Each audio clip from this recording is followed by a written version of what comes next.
puputulin na lang lahat to. Kasi ano na eh, matanda na siya. Then, hindi na nga putulin ko na.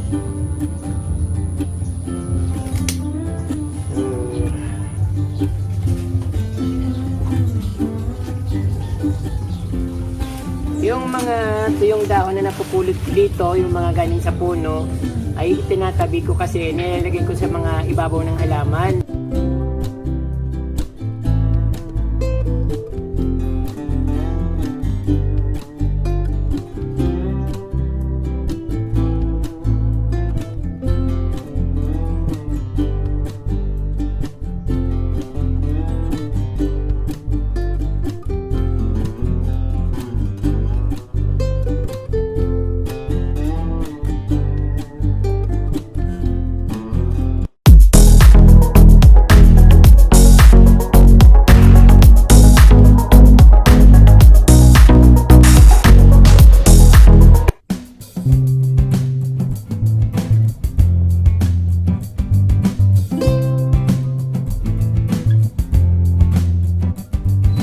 Magandang araw sa inyo mga ka-From Day. Muli po, nandito na naman po ako sa aking backyard garden dahil nakikita ko na naghalandra na yung mga katawan nila sa daanan o sa pathways, kaya gusto kong putulin na sila dahil summer ngayon. Baka pag pinutol ko siya na timing sa napakainit na araw ay mamamatay yung mga halaman. Kaya ngayon, habang hindi pa masyadong umiinit ng todo at panay palagi ang ulan, so puputulin ko na siya. So tamang-tama mga Abril or April, sobrang init na, kaya dapat putulan ko na. So ito ka-From Day, dahil hindi na masyadong maganda yung forma nila, kailangan grooming na naman ulit para katulad ko, palaging nagpapag-grooming. Dapat yung halaman gino-grooming din. So ayun ka-From Day, tara maggupit tayo ng mga halaman at sana magustuhan nyo ulit ang aking garden. Sige na nga, putulin ko na.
Yung ibang mayana, ready to plant kasi may mga ugat na siyang lumalabas sa sanga niya.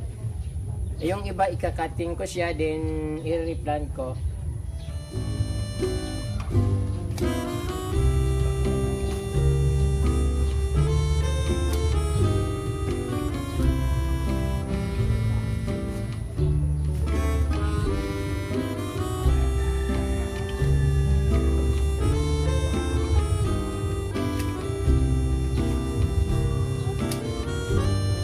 So, ang dami pala. Ang dami mo natanggal.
Lupain dito na malaki, pupunuin ko ng mayana kasi ang dami.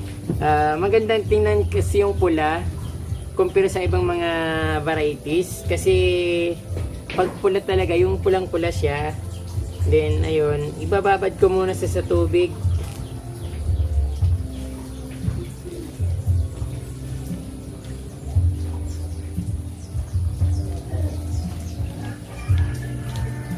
So wala naman akong pagbibigyan nito dito, kaya pag maisipan kong pumunta dun sa bundok, yung ginagawa kong garden, so dadalhin ko ito, itatanim ko sa tabi ng ilog.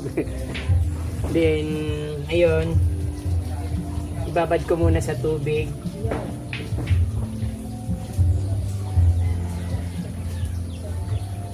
Ay, napuputol.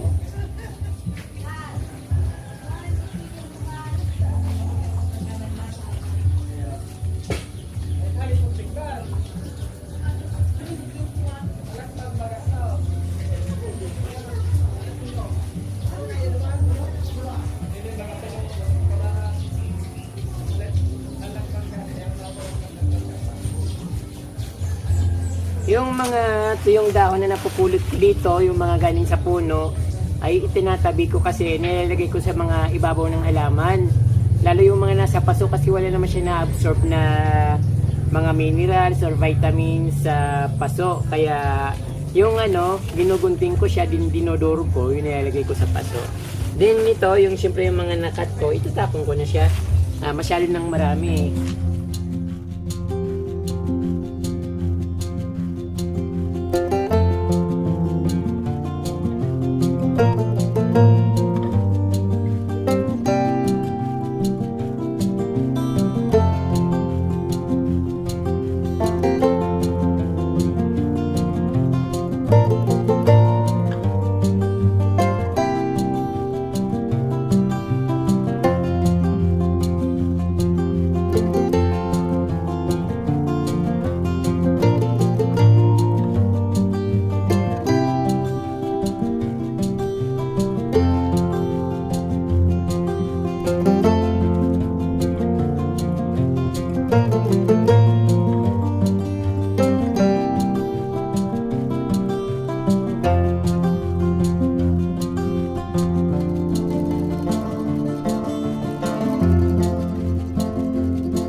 bulaklak ng aking shower plant or huya.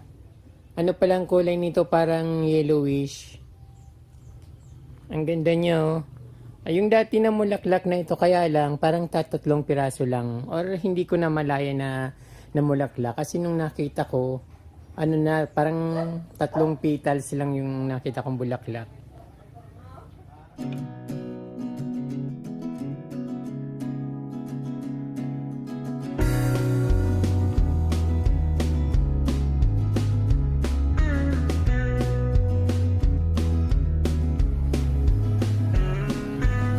Yung bulaklak na rin yung kahoy na itinanim ko dito, yung wild na namumulaklak ng puti.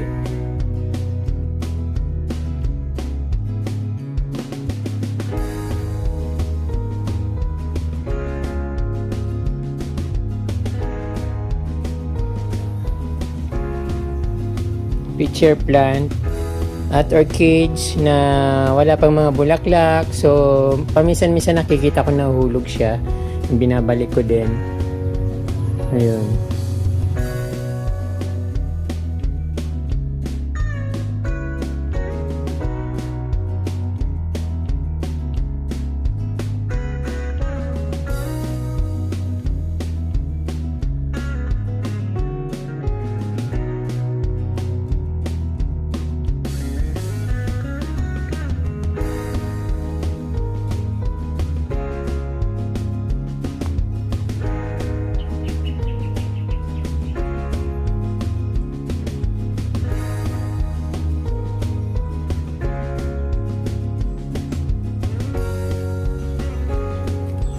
At ito yung ginawa kong kapihan pag umaga.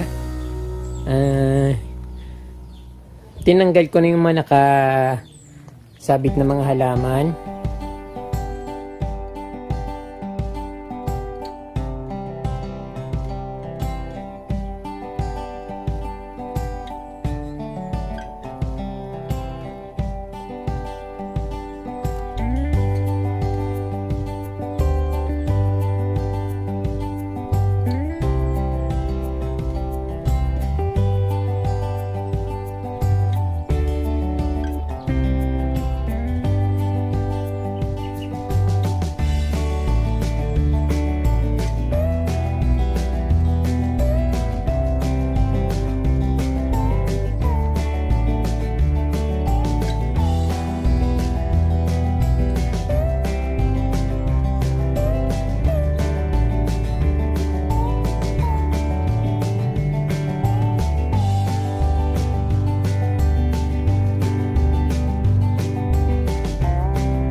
po mga ka-From-D nyo pong nakita ang aking napaka-cozy na garden sa likod ng aking kubo. So marami po salamat sa inyong panunood at syempre kung hindi pa po kayo nakasubscribe ay mag-subscribe na po kayo at i-touch po yung notification bell para updated po kayo sa aking mga bagong gusto videos.